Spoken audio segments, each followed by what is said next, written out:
No shit, Nina. I gotta censor that again. Kyle, what the fuck?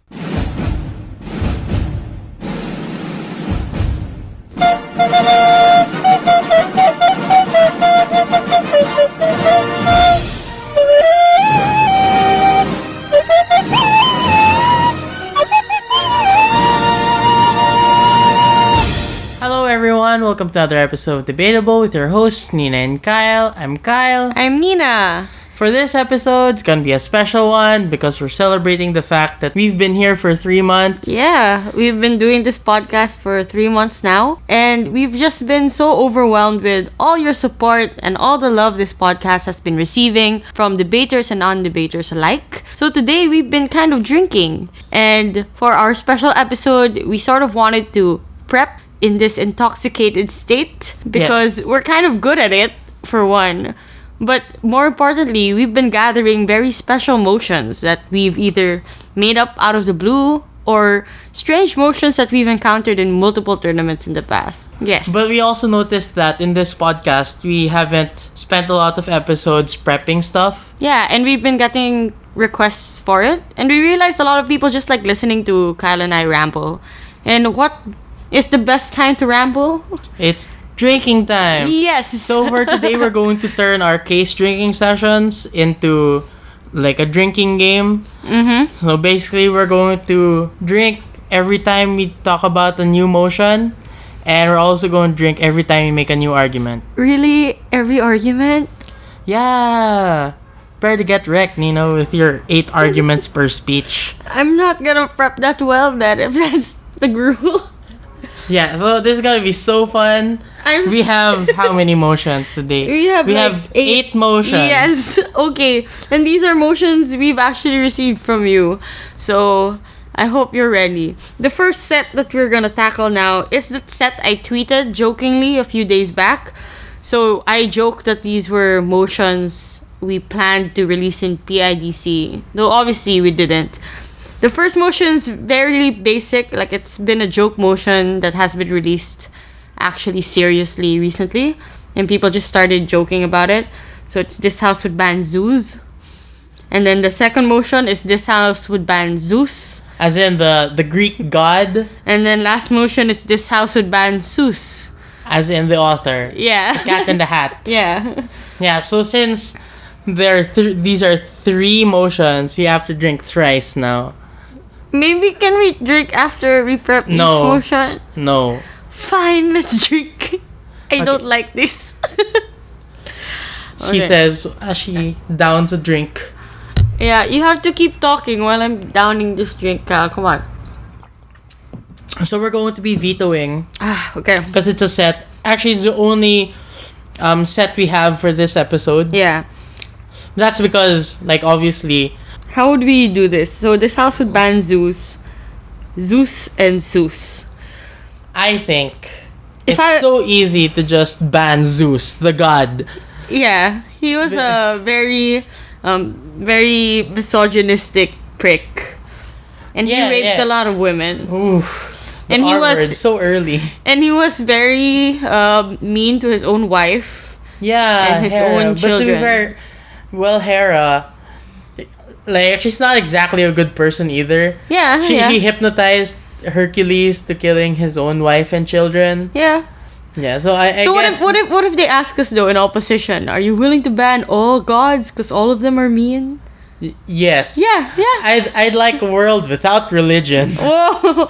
Yeah. So we're gonna turn the debate. Think about it. If we turn this debate about religion, we'd totally win because there's Skyla Tega in my team. Is it? Well, okay. It's a major serious question. Is it reasonable for government to defend that? For example, someone POIs you. Like, are you okay with banning all religions? And it's like, yeah, we'd rather live in an atheist world. And then the debate becomes about an atheist world. Is that a valid... Well, if the debate ends up that way, then it's valid for the judge to judge it based on that stance. But for me, the best way for opposition... Well, the best way for government, rather, to get away with it is to say, maybe in another debate, we could talk about that. For this debate, we are particularly talking about Zeus. Yeah, so I'd make sure as early as possible at Prime Minister, I would limit this debate to talking about Zeus. right? All right. So Because it's gonna be whataboutism if you bring in other characters and other Greek gods into this. Yeah, but also like not just Greek gods, but also religions in general. You have, I know a religion that is completely safe. Scientology. No, it's not safe to defend Scientology. What? But Scientology never has any like gods that do bad stuff. We're vetoing, Kyle. We're vetoing. They have Xenu, the alien space warlord Stop. that vaporized aliens in our volcanoes with atomic bombs. How do you know all of this? Oh, I don't know. Are you a Scientologist? Yes. Okay, so I think I would make this house would ban Zeus, my number one. Because I think The Greek god? the Greek god, sorry. I have to specify now because I realized if you're just listening to audio, the three words sound very similar. So Oh, really? So I would ban the Greek god. No shit, Nina. I gotta censor that again. Kyle, what the fuck? It takes us 2 minutes to censor one word. Yeah, okay. You didn't get the joke because I said... I know, okay, I know. Okay, I know. okay. We'd ban Zeus. I think I'd make that number one. I'd make this house would ban zoos, like the animal place. Animal cages. The animal cages. I'd make that number two because it actually is rather debatable. And then I would veto for sure Dr. Seuss. How do you... I mean, you can. Obviously, we will talk about how you can later. But I think it's... Well, he's a shit writer. No, it's less intuitive because he was... Well, he never had any bad things in his writing. The writing itself is questionable, but you don't ban things just because they're badly written. What? And then... He taught a lot of lessons like... Oh, and the Lorax? The Lorax, Damn, for that's example. so good. I'd still regret that because it led to the movie, which is a bad movie. And Well, also Cat in the Hat. What about Which is an the atrocity. Grinch? The Grinch That Stole Christmas. It was a good movie. It was also a good story. Really? You thought it was a good movie? It's an okay movie. I have to rethink things now. Okay. Basically, I would veto that last one. Not because there's no arguments against it. Obviously, all these motions are debatable. Hopefully. Hopefully. But I think it's just harder to defend.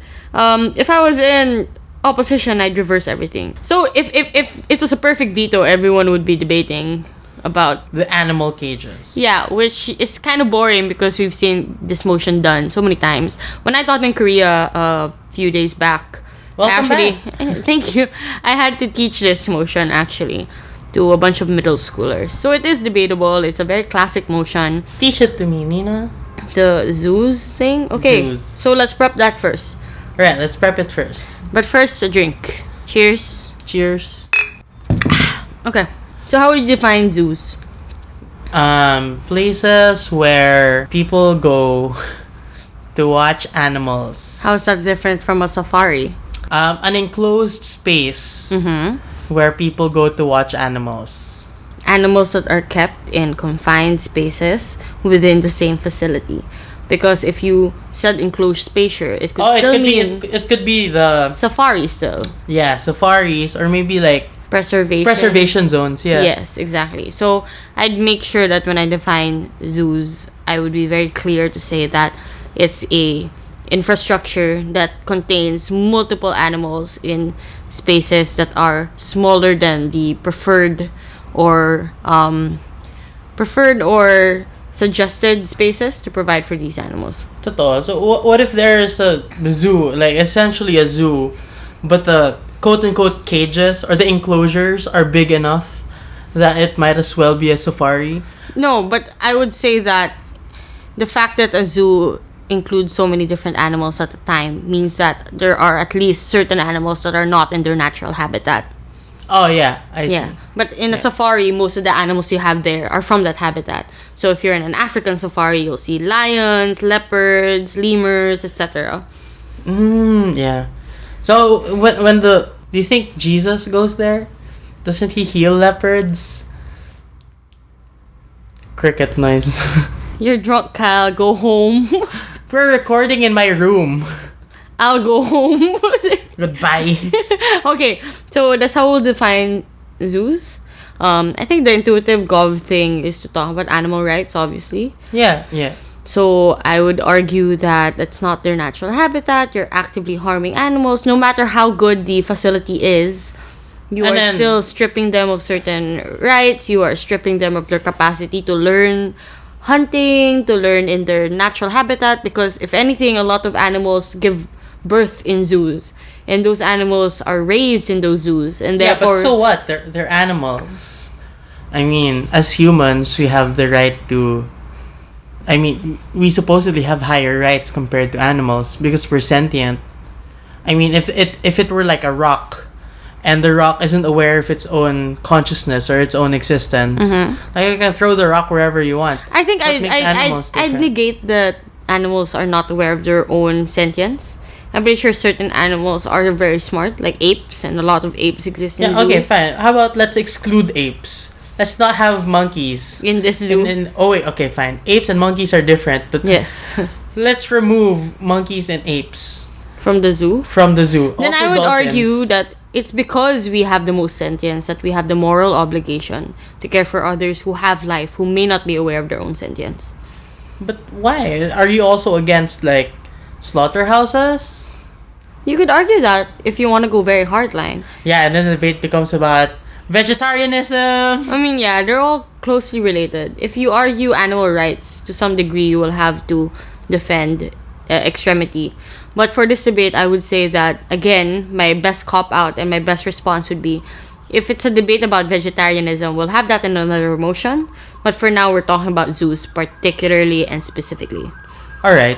So, the first argument is obviously that like we have a moral obligation to protect animals. Yes. So the frame is that all these are very bad living conditions, and then the first argument is we have a philosophical moral obligation to give them like a dignified way Yeah. of living. And then I'd make sure to mention alternatives, because if I was in opposition, the first thing I would say is sometimes certain animals who live in zoos have better living conditions than those that live in the wild. For example, endangered species like pandas. yeah, I was gonna say pandas. Yeah. Because they. Have you ever watched a video of a panda just lounging about in a zoo? Pandas are so stupid. Yeah, pandas are very stupid. So they would argue in opposition that some animals are safer inside zoos. But my best way to respond to that is to talk about alternatives. Like, they don't have to be in zoos. They can be in safaris. They So we're can be okay in with safaris? we are okay with conservation areas. As long as they're not primarily there for the entertainment of people, which I think best transitions to the second argument when I talk about why it's immoral to use animals as a form of entertainment in a means that hurts them. Alright, so what's the difference between the first argument and the second argument? And the first is our moral obligation to protect them, and second is why keeping them directly harms them. So the first one is like protection is important. The second one is Not not entertainment. yeah. So for me, it's a very subtle difference. No? Yeah, but you know us, we'll pull it off. And I think it is a difference to talk about what exactly are the harms that these animals face, why it's immoral to use animals as entertainment. If zoos, the primary reason for that is entertainment, not education. If you wanted to learn about animals, you can learn elsewhere. Like the internet. Like the internet, you can watch YouTube videos about animals. Zef Frank. Yeah. Okay. It's a YouTube the context is there's this YouTube channel called Zefrank that has some fake documentary type videos about animals, and I showed Nina one, and it was about ducks, and there's like very bad footage of like explosive duck corkscrew penises and duck vaginas. Yeah, wasn't it educational? Yes, but I don't want to remember that right now, Kyle, and it has nothing to do with this prep. No, but you said education. Yes. So there's an alternative. Okay, back on track. Also, we just finished an argument, so We finished two, actually. nice. Nice. So, okay, I'm back on the second argument though. Why is it bad for us to use animals as entertainment? I think I would argue that overall it lessens our intolerance for injustices. Like, because we're willing to cage animals and watch them suffer, then we'd be more willing to disregard their lives as well. We're more likely to look down on animals as less important than us. It normalizes the idea that it's justified for us to treat others as less if it creates some superficial benefit to us, such as entertainment. Well, but we have lots of entertainers. But that doesn't mean that we respect them any less. Yes, but do we respect animals? Yeah, but I don't think it's a good parallel. But like, do you see where I'm getting at? You're saying that just because we look at them primarily for entertainment, it makes us less likely to empathize with them or care about them. But Well, the difference with humans and animals is animals can't speak their minds if something's going wrong. If they don't agree with the objectification and entertainment you put them through. Like certain animals. Also, I think I think the argument also works for human entertainers, because looking at them primarily as entertainers instead of like people who happen to entertain you is the reason why there are so many times where we disregard their rights. For example, privacy, like paparazzi, things like that. So I think we don't necessarily have to say that they're different. So first you say, oh, they're different, and then you say, okay, fine. Even if we let the parallel, like even if we admit the parallel to be correct, like the argument still applies because even for humans. Yeah. I think an important argument as well to have, and as a third argument, is how zoos are overall unnecessary. Like, why do we have them? Do we need to have zoos? I think the standard for example, banning something is, one, there are alternatives that exist, but secondly, that they're harmful. We've already proved that they're harmful. But the alternatives, we can just name so many other alternatives to get the same benefits as animals, like cat videos online, or YouTube, or safaris, or preservation areas. So if opposition argues protection, then we counter with preservation. If they argue education, then we counter with YouTube and other means of learning about animals that don't necessarily have to put them in cages. Okay, it's an argument. Yeah. I think it's more of a preemption, but fine. Preemptions can take the form of arguments. They want to do up. Yeah, I guess it's just really the reverse. So talk about the inherent value of zoos. I think the main difference of zoos compared to, for example, safaris and preservation areas is its accessibility. Like, not everyone can afford to go to an entire trip to Africa just to experience the lions. Or what? It sounds so bad when you say, let's experience the lions. Yeah, experience seeing the lions.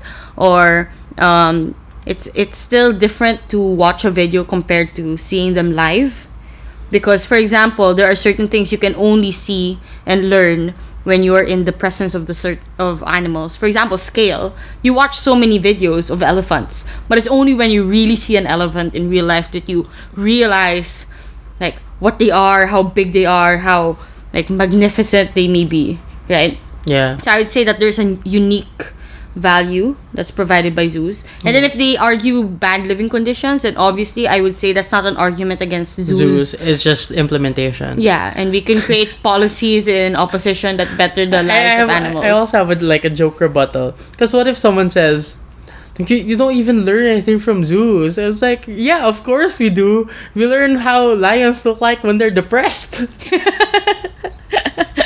You don't get that in the wild. You don't get that in the wild. Yeah, or for example, you see how they sleep, because pretty sure all the videos online are about them hunting, Great. about them mating, but you never see them in a normal everyday setting where they're just lying down on the pavement. Very, very sad. Like, no, okay, but seriously though, I talk about the educational value of zoos.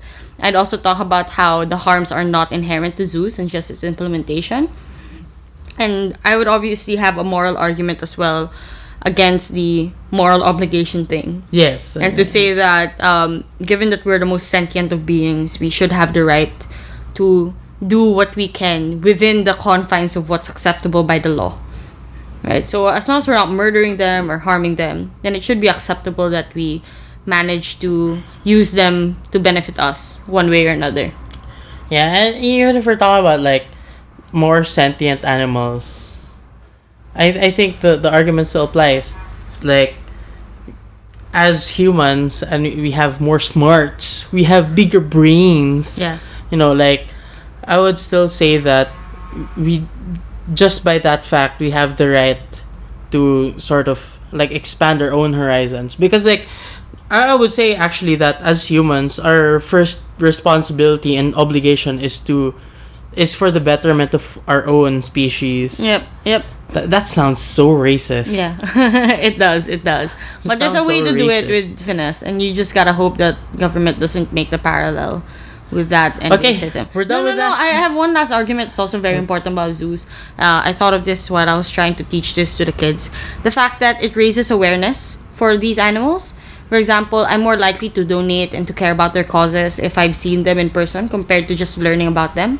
Because seeing them, for some reason, biologically, we form a sort of attachment to animals that we've specifically encountered. Like, we're more likely to care about them, more likely to fight for more preservation for them, donate to causes that cater to them, etc. The World Wildlife Foundation. Yeah, I wouldn't say this is a primary benefit, but it's more like an extension benefit that exists if you have zoos readily accessible, especially to people that are younger.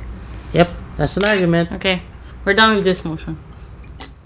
Next motion. Zeus. Zeus, the Greek god. Okay, for Gov, just gotta say, like, he's a bad person. Yeah. He's a bad god.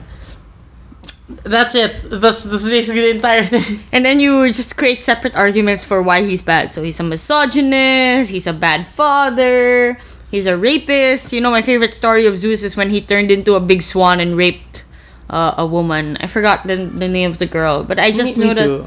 But he turned into a swan to rape a girl, and so that Hera wouldn't find out. Yeah, but Hera did find out. So, like, what is the frame here? Like, when do we, like, what is the world that we live in now that makes us want to ban Zeus? I don't think that this motion is actually very relevant. I would say it is, because the other day we just had, like, really bad thunderstorms, and I was so scared.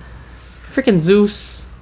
Yeah. Also, Zeus was so negligent in Percy Jackson, he lost his lightning bolt. No, I'm serious. I mean, since we're talking about fiction anyway, like, I would say that, like, Zeus is so negligent so many different times. Mm-hmm. But what does it mean to ban Zeus anyway? To stop glorifying him, to stop printing about him, to stop making him relevant.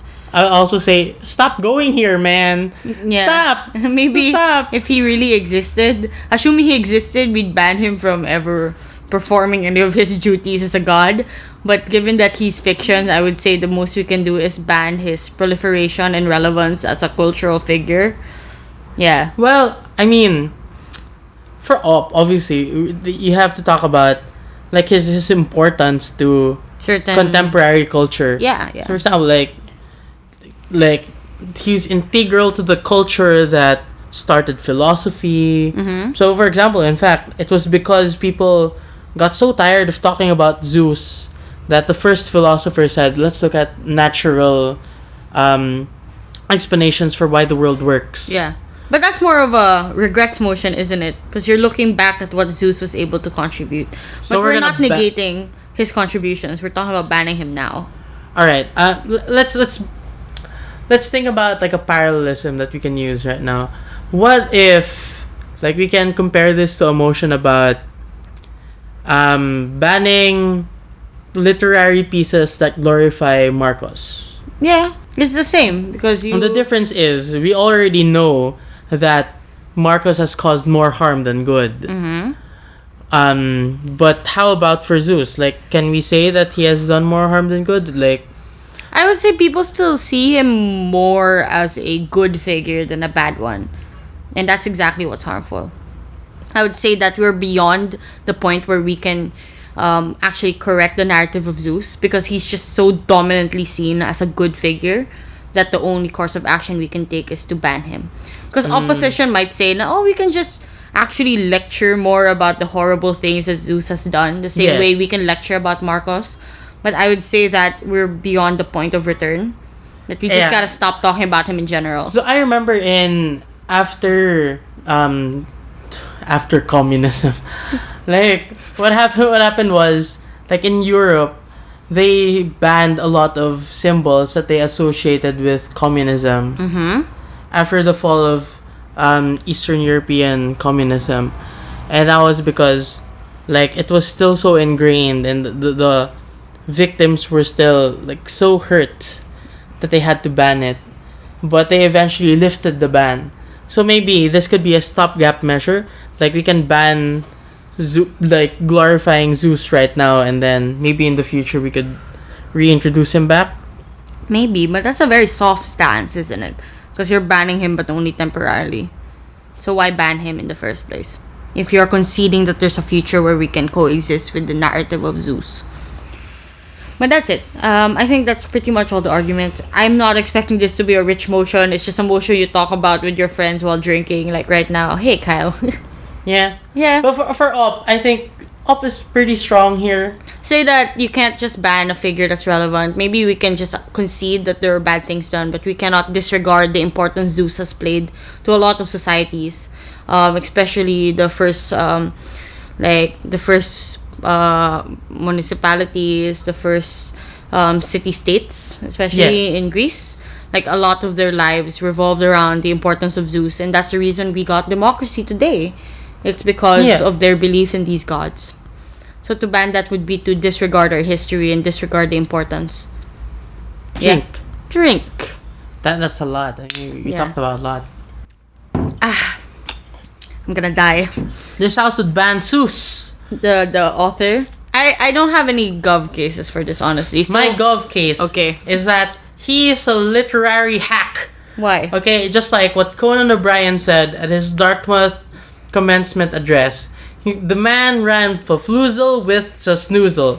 And in the literary world, that's called cheating. Why? What did Zeus do? Because he made up words just so that I could make them rhyme. It dumbs children down. Did it? Yes.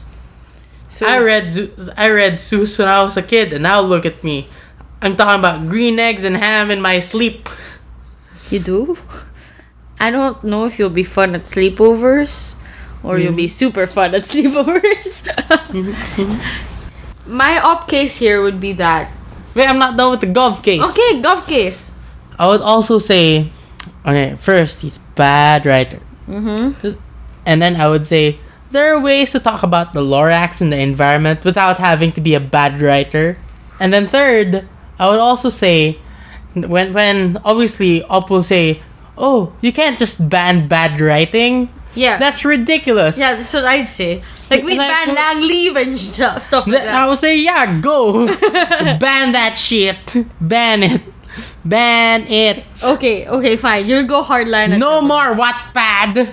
No more How Wattpad. about fanfiction.net? Okay, fanfiction can stay. The softest stance. Everyone. Let's ban all literature except for fanfics.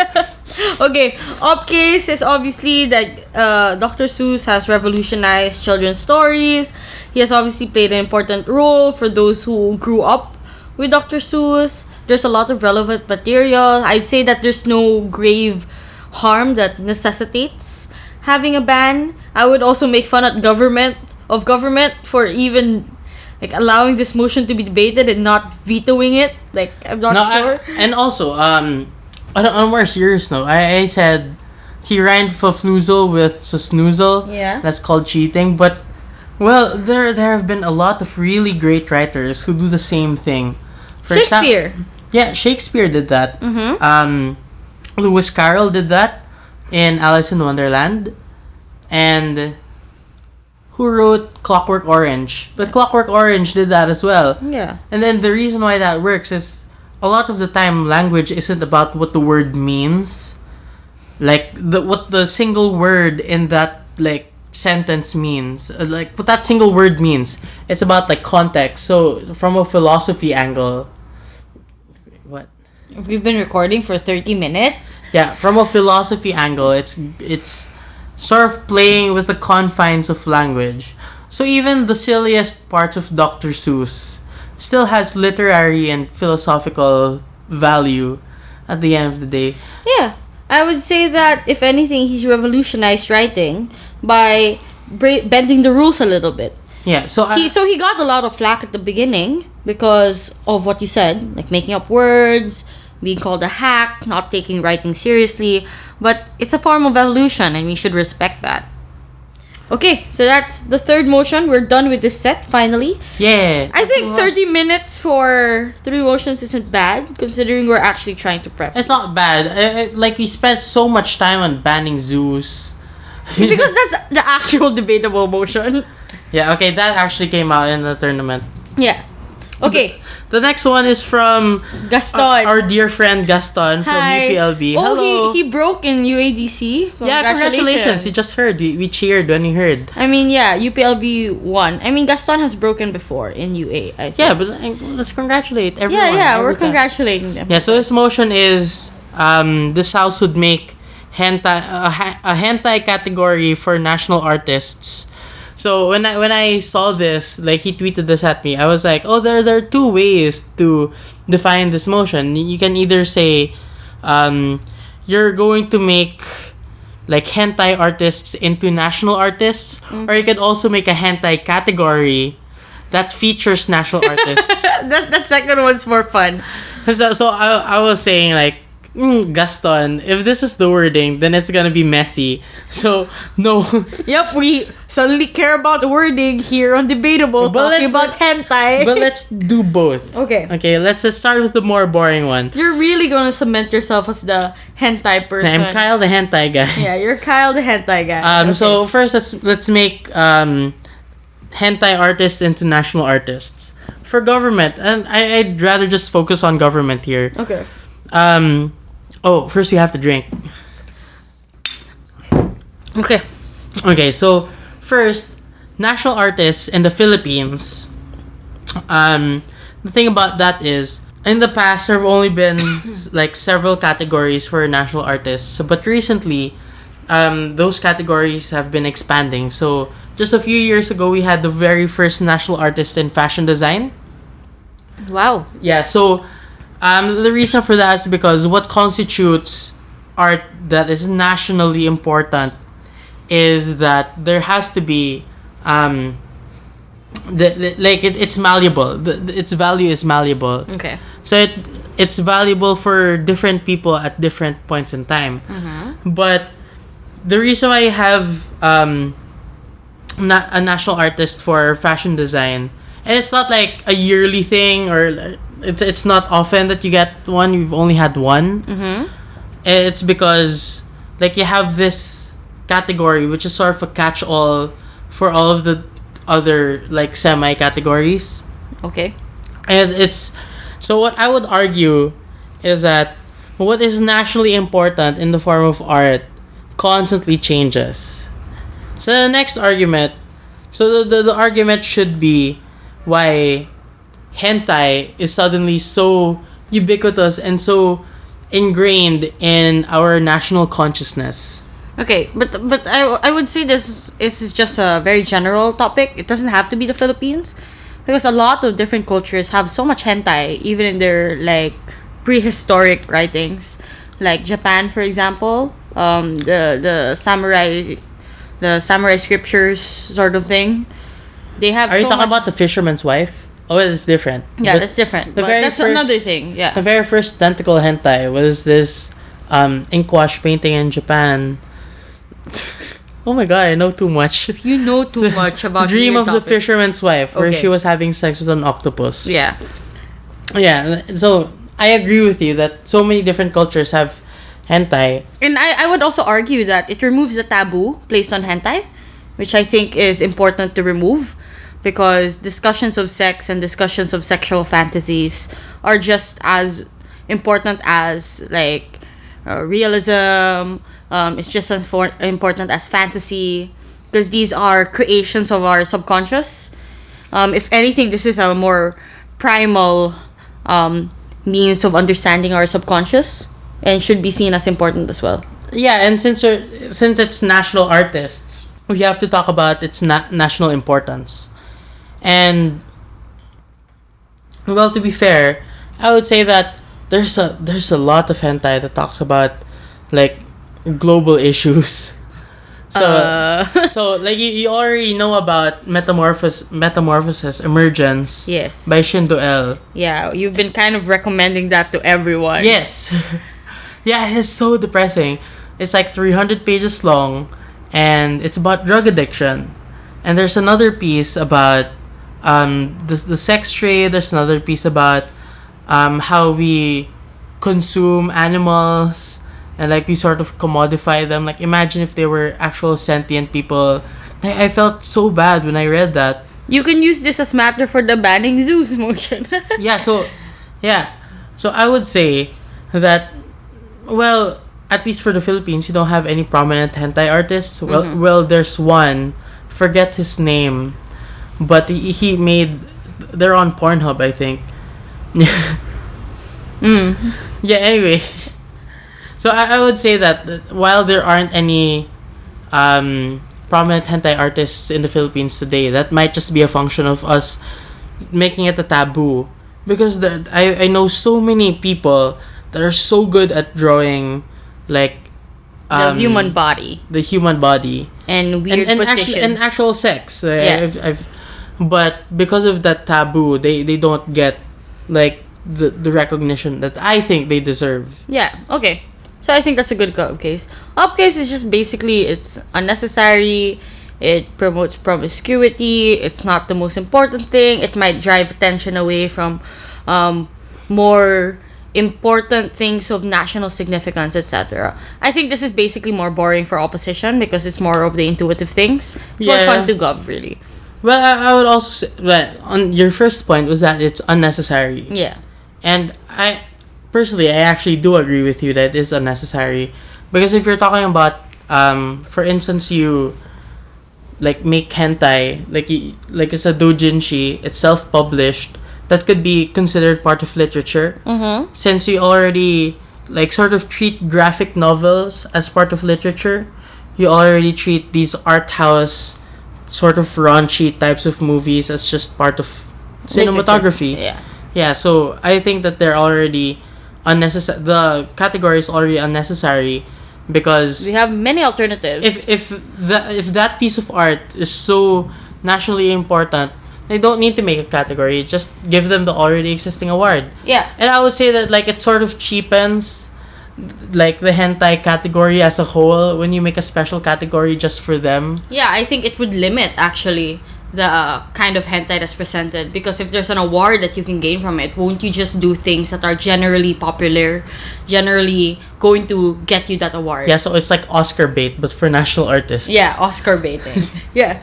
Okay. Yeah. I Okay. think The second way to look at the motion is let's make hentai out of like national artists. Can we not talk about that? Because that's really senseless now, in my opinion. No, but like this is an actual dilemma that lots of people apparently go through.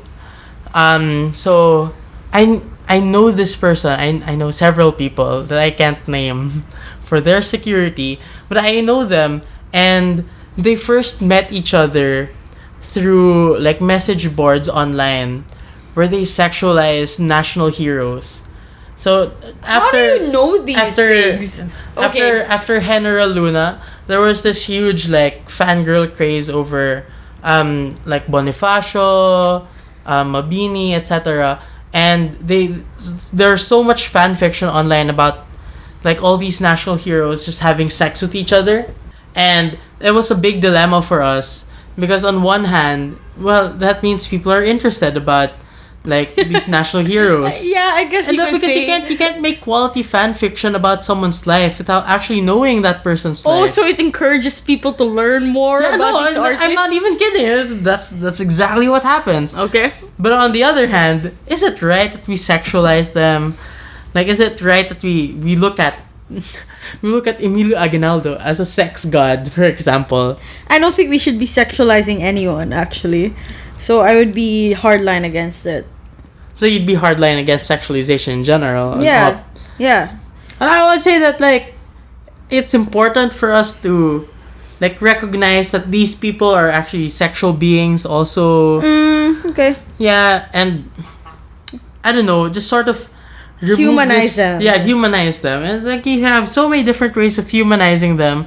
Like you show their flaws, etc. Why don't you also show their kinks? And like being kinky is an integral part of who we are as a people, as a human race. So government is again about removing taboos, basically. Yes. Like removing taboos and also maybe encouraging learning. Yeah, yeah. Like what if there's this person who doesn't want to learn about Philippine history because he thinks it's boring? It's like, oh, here's some hentai of it. It's like, whoa, I'm suddenly interested now. And since like we were talking about like just a few minutes ago, we were talking about how a lot of social issues get raised and people become aware of them because they're exposed to it through hentai. Maybe that could be the case for these people as well. Okay. I see it. I see the government. I can't believe you made me see a government case here. Okay, I think we can move on now, Kyle. Okay, drink time. Drink time. I'm recording for 40 minutes. Great. It doesn't feel like 40 minutes because I'm having fun. Okay, this next motion is actually a motion that came out. Yeah, I wasn't in the debate community yet, but Kyle. I was. Yeah. So in 2010 or 2011, there was an IDEA tournament, and the quarters was about legalizing bestiality, and the parenthetical was that the motion is actually this house would fuck a bear. Wow. Yeah. So that's the motion. Bear we're like talking animal, about. not the. So bear like animal. Not the LGBT tribe.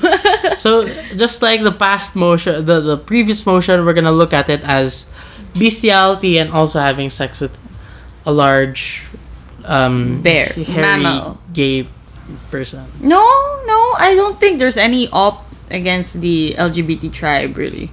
Oh really? Okay, great. So we'll just talk As about a bear. As a bear, that feels great. Let's just talk about the bestiality aspect. So obviously, in opposition, I think it's easier because I think the primary thing that drives or should drive sex is consent, and you can't really get consent from a bear, can you?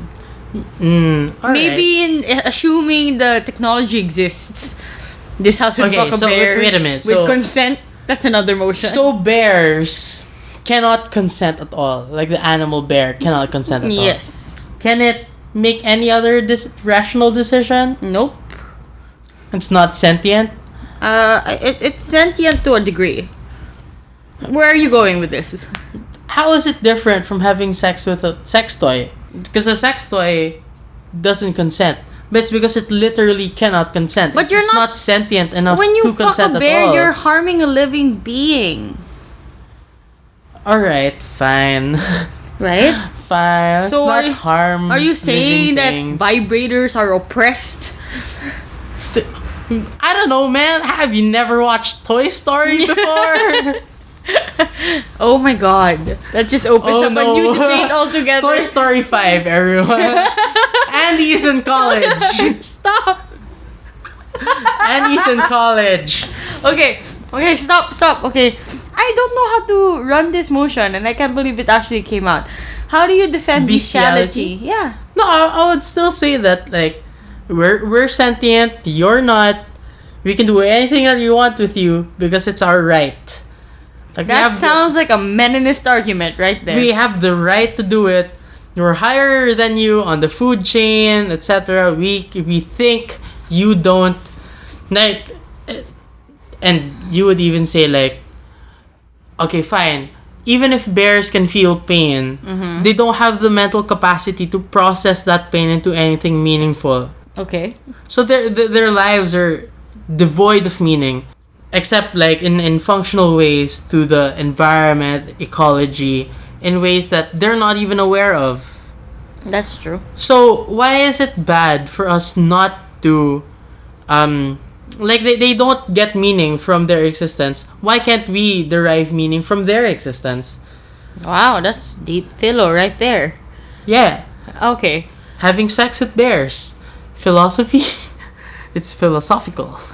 Yeah, but my fear is their ability to derive consent though is important because I could argue in opposition that it becomes a gateway for us to disregard other people or entities that cannot give consent, such as minors, for example. Ooh. this is like the reverse. So I always say let's let gays marry, and it's like, oh, are you gonna say let's have sex with minors too? And but this in this case we're talking about having sex with bears, and it's like, let's have sex with minors. Why does it always end up with people having sex with minors? No, I think the reason why that's the best parallel to always bring up in debates is because it's so repulsive, because we've all been children. We've either had children or we're children. We know someone who's a child. It's more visceral for us to understand how wrong something is if you attach it to a vulnerable entity that everyone has encountered in one point in time. Alright, maybe a difference here is, for Gov at least, is while a child can eventually get consent, which is why it's wrong to take advantage of them while they don't have the ability to give consent yet. Yeah, that's why pedos should just wait until they are in the age of majority. Like, human children will grow up to be people who can give or not give consent. But bears, they're gonna die without ever having the ability to get consent anyway. That's true. So I'm not sure though if that's a gov case or an op case, but it's an interesting thought to have.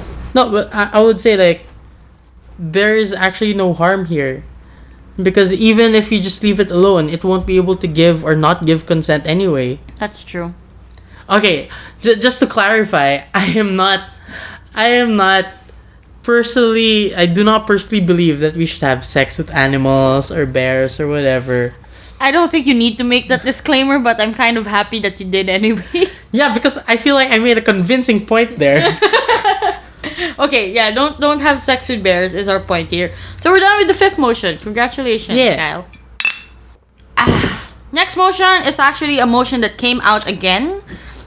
You weren't in the debate community yet, but I was. Yeah, I've only been here. I've been so old. Yeah, I've only been here like half the time you've been here, Kyle. No, you've been here like 6 years. Okay, fine. Half and a year. So yeah, you were here for 6 years. I've been here for like a decade. Yeah. Wow, that sounds so bad when you put it that way. Yeah, so the motion came from ASDC 2012 in Malaysia. The Star ASDC. This house would free all Pokemon. And I really like this motion. I think it's actually debatable. Well, it obviously is, because ASDC 2012 AdScore let it be debated. Yeah, but I think it's hard to ground in reality because it's all based on speculation and fiction. Like, how do we know how Pokemon work? We don't know where they came from. We don't know their level of sentience. At least we know, like, a lot of them are sentient, like Pikachu, Squirtle with his Squirtle gang, etc. Alright, so for me, there are 3 sources of information that you can get matter from in this motion. First is the games. Second is the anime. Third is the manga. For my argument in Gov... Did you actually debate this? No. Oh, okay. I think my motion... I'm not sure if this was the same round, but I only remember like 3 motions from that tournament. This is one of them. The other one is this house regrets the way we've come to celebrate Christmas. Oh, okay. Which isn't that ridiculous a motion. Yeah, I mean, I recently ran a tournament. This house regrets the celebration of Valentine's Day. Yeah, that was like an idea tournament as well. Yeah, so anyway, this Pokemon house would free all Pokemon. Yes, the Gov is very I think like intuitive. It's like we use them as essentially slaves to fight each other, etc. And they're sentient. Mm-hmm. But on Op, and I think Op is more interesting to talk about here. My argument for Op is that, like, they chose to be captured. Like, they weren't forcibly captured. They let themselves be captured. Mm-hmm. And I remember during that time, there was this one person, there was this one team who ran the case on Op that they actually want to be slaves. And I would go so far as to say that they want to be slaves, and all Pokemon wanted to be slaves, but I wouldn't say slaves, maybe pets that we fight with. Yeah. I think their purpose would be to fight, and they don't do it to murder each other. If anything, they just faint, right? Yeah, they faint. Yeah, they fainted. Yeah, like in games. And then all of a sudden you black out, and then you lose money. Like, you wake up and you lost money in the games. Yeah, but I think this just proves that if their purpose and they find joy as Pokemon in fighting, then we Oh, should yeah. respect it and actually encourage it by being their Pokemon masters. Yeah, but my argument comes from the anime actually, because in the earlier parts of the Pokemon anime, when Ash met Squirtle, he was in the Squirtle gang, and like he had to prove basically that he was worthy before Squirtle let him catch him the Pokeball. And a more telling example is Bulbasaur, because Bulbasaur refused to be captured. Like this, the entire time he refused to be captured until such time when, like, he found Ash to be worthy of his respect. Mm-hmm. So I would say that it's not forcibly capturing them and turning them into like battle machines. Are you okay, Kyle? You're I'm really drunk. hiccuping. Yeah. Yeah, so they're not being forcibly captured, right? They actually decide for themselves to be captured. So I guess the gov here would be to, we don't need to free all Pokemon, just those that refuse to be used for battle. Yeah. And I will also say, like, what's the difference between this and farming? Cockfighting. No, because cockfighting, the cocks aren't sentient, but Okay. Pokemon are sentient. Okay. What's the difference between this and two normal sentient people entering into a contract, where the contract stipulates that for this amount of time until this person reaches the Elite Four, this person will like fight for them or whatever, like sports I was thinking more of contracts. sports. Yeah, like, I said there's sports. there's a company that owns the boxers, for example. Yeah, I was gonna say like sports boxers. Like you Yeah. enter into a contract. Yeah, you have a master, quote unquote. It's your company, and then you fight each other. But you consent to fighting. If anything, you find enjoyment in it. And the Pokemon also get glory in the end anyway. Oh, also, if they don't want to fight, they don't have to fight. Because in the anime also, when Ash gets his Charizard and Charizard didn't want to obey Ash, Yeah, he just slept. he just freaking like slept around. It was like, what? Everyone else is like, oh, whatever, man. He slept, not slept around, Kyle. Okay, slept around the place. Okay. That doesn't make it any better. You can still sleep around the place. Yeah, so Meaning, anyway, you know. I think I have a solid up case. Yes. But most people were like, yeah, we should free all Pokemon. I think Did that- you that- ever play that PETA game, like Pokemon, like Black and Blue? Have you played that? Pokemon Black and Blue? It's a PETA game? There's a PETA Yeah, game? the people for the ethical treatment of animals released a game that's based on Pokemon, where basically the Pokemon rise up and beat up their trainers. Oh, that's cool. Yeah, it's cool. Okay, I think In we're any done case, with I think this we're motion. done with this motion. Yeah, yeah. Cheers, Kyle Atega. Cheers for the last two motions. Last two motions. This next tournament... This next tournament. This next motion, I actually encountered in a tournament. My first ever PSDC 2013. This motion was, in the case of a zombie apocalypse, this house would adopt the stand your ground policy. What is the stand your I was ground? also in that tournament. Yeah. Like you won the you won Analano. You were in the finals of that I was one. in the finals of that one. Yes. Oh yeah, that was my peak. The high school peak. I didn't know you yet. For me, everyone was just scary. that was a solid 5 months before we first met. Yeah. Yeah. Oh no, it was a solid half a year before we first met. Yeah. Okay. So this motion, what's the stand your ground policy? So the standard ground policy is basically like if you feel like your personal security is at risk, you can take up arms against the threat.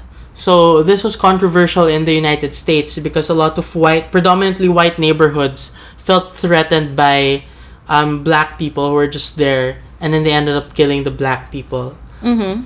Yeah, so but in this case, the motion is about a zombie apocalypse. Yeah. And did you gov this? I think I got this. I was opening opposition. The funny thing about this motion was that the funny thing about my round was that I was opening opposition, and while I was speaking, my closing opposition raised POIs at me. Oh no. It was hilarious. What was your gov case? My gov case was the urgency. Obviously, like at that point in time, at the start of a zombie apocalypse, there are now two classes of people. Those that we are unsure of, aka the zombies. We are not sure of their rights. We're not sure of their motives. We're not sure of their intentions or actions. And humans. And I argued that we have we should prioritize our protection, especially when, in most instances, zombies actively attack you. So I obviously painted zombies in a very negative light. Like, they're mindless, they've been infected with a virus that takes over, that they're no longer humans. If anything, they're just shells for the viruses. Yeah. So this is no different than trying to eradicate a disease. My argument on op was that we can't have the standard ground policy because there's just too much distrust in these types of societies. So, for example, you're already super paranoid that everyone might be a zombie. So, the odds are very high that you're just gonna kill everyone. And, like, in a zombie apocalypse, you need a community. You need to rebuild a state so that the state can protect you again. Yeah. But if you sow more distrust with the standard ground policy, you're not only making people distrust zombies, you're also making people distrust each other.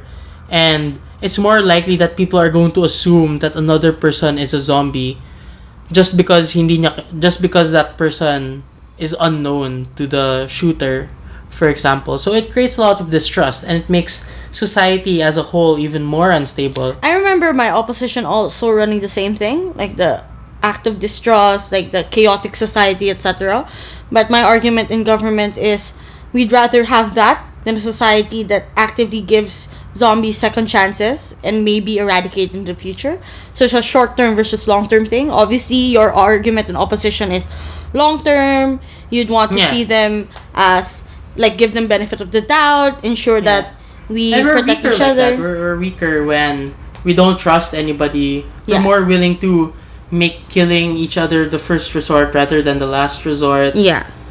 But I argue that it's the survival of the fittest. And obviously, in all instances, civilians will be harmed. Because if they are not harmed by the shooter or the human, they're going to be harmed by a fellow zombie. So I'd rather take my chances. Remember I said my closing opposition raised the POI at my speech. And it turns out my closing opposition ended up talking about why zombies have human rights. That's an interesting angle. Which is an interesting angle, and it's a direct response to your case. Because your case is like, we're not sure of them. We're not sure that the zombies are human, what their rights are. So, if I were to run it, I would say, because we're unsure, we have to err on the side of give them rights. Because they might be cured. Like, would you kill like someone inflicted with Ebola so that like the disease won't spread? No. Or that's another debatable topic. So I don't think that's the best example. No, I don't think it's debatable. Like, okay, not Ebola, but like assuming it was a dangerous disease that could spread. There is a debate. Like, if there was patient 0, would you kill that patient 0 if it meant protecting more people? It's like a trolley problem. Right? Or the Omelas motion. The Omelas motion. That's probably a prep time for another episode. That's not a weird motion, so that's not going to be in this case drinking, Kyle. So yeah, I think those are the prominent cases that you can see for the zombie apocalypse motion. I had a lot of fun debating this. I remember. Oh, but I remember that I thought of a silver bullet type thing. Yes. Like a very strong gov case. I wouldn't stop at saying there are zombies everywhere, etc. I'd also preempt my op case by saying it's not just like that there are zombies everywhere. There's also like no more government. There's no more police because it's a zombie apocalypse. Yeah. Yan. It's very fitting that there are sirens playing at the back while we're talking about zombie apocalypse. Yeah. So, okay. in a world with a zombie apocalypse, you would never hear these sirens because there are no more policemen. There's no more government. you have nobody to trust. And you need to Except stand your yourself. ground. Like, the only people who can enforce the policy are people who are super snug and cozy in their little apocalypse-proof bunkers. The But rich. the rich. Exactly. But Oh like, my god, there's a social class debate in this. oh yeah, because like if because you were talking about it's survival of the fittest. No, it's survival of the richest because they're the ones who have access to Arms and all the stuff. firearms. That's true. Oh, that's Yeah. an interesting angle. Yeah. I didn't think of that until What other just now. angles can we discuss? Is there a religion angle? Ah, in sync. Okay. We're in sync. Okay. I think we're done with that. We're, Okay. we're gonna go on to the last motion. Wait, we gotta drink. We Yeah, gotta drink. drink. We gotta drink. Oh, that was loud. Oh my god, you're downing it. I'm not even halfway done with my drink. Okay, The last one came from our good friend Venti. Venti, the person who dropped us, and the person who reason we dropped us. started drinking Yeah. like this in the first place. Yeah. It's this house would enforce nudity. I don't know what that means at all. Okay, I think it's like a free the nipple on the extreme. it's a government policy that says you have to be nude all the time. yeah. Except, for example, when you're having sex. That's when you get dressed. You have to dress up for sex or taking a shower. Yeah, that's the kind of world we live in now. Let's Everything's enforce nudity. No, I think the best government case here would be like it's just an extension of free the nipple, where the goal is to normalize the human body. Yeah, but in Free the Nipple, the state doesn't go like, you have to show your nipples, women. Yeah, but I would also say it's a way to dismantle fast fashion. It's a way to dismantle like capitalist systems that Your take Honor, advantage. that's a reach. It's a way to dismantle systems that try to tell us that we have to wear particular codes in particular way. Like, wouldn't it be simpler if no one wore clothes at all? Like, we wouldn't be able to identify who's rich and who's poor based on their clothes because everyone's naked. Oh, I know the frame here now. The frame here is that, like, we only started having clothes in the past because we're so vulnerable to the elements. What do you mean? No, like when the human race was just like cavemen or whatever, they were so vulnerable to the elements. Like they freeze to death, they die from like heat stroke or whatnot. Mm-hmm. That's why they needed clothes to insulate them from the weather, the elements. But right now we live in a society that essentially protects us from all these dangers anyway. No, we have global warming. Yeah, but you have sun, you have SPF lotion. We have shelter. We have shelter. Yeah, see? You just repeated what I said. No, I'm repeating what you said because I agree with you. Okay. Are you mansplaining my own argument to me, Kyle? Am I mansplaining your own argument to you, Nina? Okay. So if that's the gov, I think. Yeah. Okay. You So I still would have a say- gov. You still have gov. Yeah, so I would say in the past we make clothes for this reason. We no longer have any reason to keep wearing clothes today.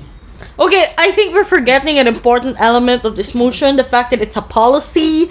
How are we gonna enforce nudity, Kyle? Yeah, I would ban clothes. This house I would would ban clothes. This is just a fancy wording for this house would ban clothes. Yeah. This house would ban clothes. Yeah, that's basically what it meant. Opposition is obviously the choice. The fact that I would say that it disproportionately harms women more than men. There's a feminist angle to this. Oh yeah, I agree. Yeah, Yeah. because if you make men not wear clothes, that's already half of status quo. Because, Yeah, that's true. Like men go around wearing no shirt or whatever, and then you're like, oh, yeah, that's gross. But if it were women, we go like, wow, women, yeah. Yeah, they just. Because we live in a very patriarchal society. So it disproportionately harms women. I'd say that it puts a lot of industries out of work. I would also say that it's very unnecessary for the state to do this. Nor does the state have the right, because it's still our choice. I would say maybe the stance of opposition should be that we don't want to enforce nudity, just encourage nudity. no, decriminalize it. if you want to go in the public nude, indecency, yeah, because there's a law right now against like public indecency, right? And it discriminates on people who celebrate a nudist culture. There are nudist beaches. I'd say that maybe we can just elevate that by saying we should decriminalize nudity and public indecency. Yeah. But we don't need to enforce it as a government. And the thing about public indecency is that most of the time, shirtless men is not considered publicly indecent, but shirtless women are. Yeah, so the law is in itself discriminatory to women. And I'd say that enforcing nudity is still discriminatory. So if you want to correct that narrative, this is not the way to do it. There's a middle ground that you can do, which is just decriminalizing nudity. So you respect their choices and stuff. Yeah, wow. Thanks, Venti. We actually made some interesting points in this motion. Yeah. I think that motion is. It's not debatable, Kyle. It's not debatable, but it's okay. It's okay. It's okay. It's a good thought experiment. It's a good thought experiment. I have while another one. drinking. What? I have another one. It's not in our list. It's not on our list. We're done with. But what motion is it? our friend Papat. Hi, Papat Papat. from DLSU. Hi, Papat. When we went against Papat in PIDC. We were joking around like let's just make up a stupid motion and let's debate it and make the judge go like, what? Remember? And the motion was this house would legalize postnatal abortion. Murder, basically. It was so hilarious. I was like, it's been in my head ever since. No, there's no way to debate that. It's basically this house would legalize murder. No. Postnatal abortions are basically people who have already been born and you're going to abort them, aka kill them. Yes. Yeah. No, I would say it's okay. Maybe we can like legalize. Kyle, shh. Legalize infanticide. All right, because there's a difference between infanticide and murder. Okay. If it's infanticide, it means that the child has already been born and has been killed within the first few days of its life. Wow. Yeah, so it's technically not legalizing murder. It's legalizing infanticide. Okay, Mr. Technicalities. There's still no gov. There's still no gov. It's basically still murder, but baby murder. Okay? Why? I mean, they won't be able to remember anything anyway. No, that's not true. Why don't we just legalize abortion in all stages of pregnancy? Yeah, even post-pregnancy. That's not how it works, Kyle. Because at this point, if you phrase it that way, you are still a product of post-pregnancy and I can kill you here and now. No, because abortion only works if it is the mother who is aborting her child. Yeah. So only the mother can do it. So you have to call you have to call my mom. You go like, Tita Ange, to kill your child for me. Yeah. What if I help her though? What does that make it? Wala. Or she told me to abort you postnatally. Like, so it's still your mother's orders. Like, Tita Ange called me and was like, Nina, we want to have you as a daughter instead of Kyle. Can you murder Kyle? Which actually happened. Well, not the murder part, but them wanting me as the child more. Thanks, Tita Ange and Tito. But like, how would that work? Is it still abortion? Yes, I would think so. In the same way, like, if you have a doctor who does abortions and the nurse helped, siguro ano siya, accomplice. Yeah. Hindi. No. In our law, in Philippine law, so you have a principal. So you punish principals. Yeah, so you punish principals, accomplices, and accessories to a crime. Okay. So the principal is basically the person who did the crime, the main person who committed the crime. So siya yung that person gets the full sentence. And there are 3 types of principals. Oh no! I don't want to hear more. The first type is a principal by direct participation. So in this case, in the case that you talked about, you're the one who killed me. So you are the principal by direct participation. Okay. The second one is principal by inducement. So in the case that you talked about, if my mother was the one who induced you into killing me, then my mother is also liable for principle by inducement. The third type of principle is principle by by indispensable cooperation. And indispensable cooperation is basically like you couldn't have committed the crime without them. So in the case of the abortionist with the nurse, who's the one who's providing all of the stuff, that could be considered like indispensable cooperation. Since if it weren't for her cooperation, the abortion would never have happened. Okay, that makes sense. Yes. Wow, you still remember these things despite being very drunk. I'm proud of you, Kyle. Yeah. I don't know why. Okay. Yeah, that was a lot. This is an absurdly long episode. I think it's a special episode, so it's fine. It was fun. Parting notes though, so we've prepped a lot. This is really how Kyle and I talk when we are intoxicated. And we're not sure if this is going to be an episode you enjoy. You can skip this. Well, if you're already at this point, then that means you literally cannot skip this. Yeah, but if you're not into this type of episodes, it's fine. It's not something we'll do often. It's just something we chose to do because there have been a few requests for it. And when we started case drinking and we'd have people listen to our preps, they seem to have enjoyed it. So this is mostly for those kinds of people. And I think I'm just, I guess, more comfortable now exposing this side of myself to all you viewers because we felt like we owed it to you to be more honest on this podcast, to show you as well that we're just human.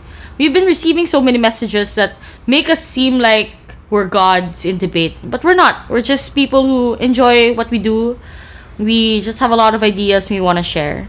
And this is one of those episodes where we just had a lot we wanted to talk about, even if they had no relation whatsoever to debate. But I think we did a pretty good job, despite being in this state. I think it's a great episode. I think it was a good episode, despite all that. It was fun. So except for the Ban Zeus one, like the cage, it was too serious for me. Well, we had to start from somewhere, and I think people now have a good idea how much we drank in the span of this hour. Yeah, so we drank 2 soju bottles and 1 bottle of Emperador hot shots. Yeah. Which is a great drink. It's a great drink. Okay, Kyle. Do you have anything to say to your listeners? I have something to say to my listeners. Okay. Is that I never thought that I'd be enjoying making this podcast as much as I am. Aw, that's nice. Yeah, it feels great. Because I really did.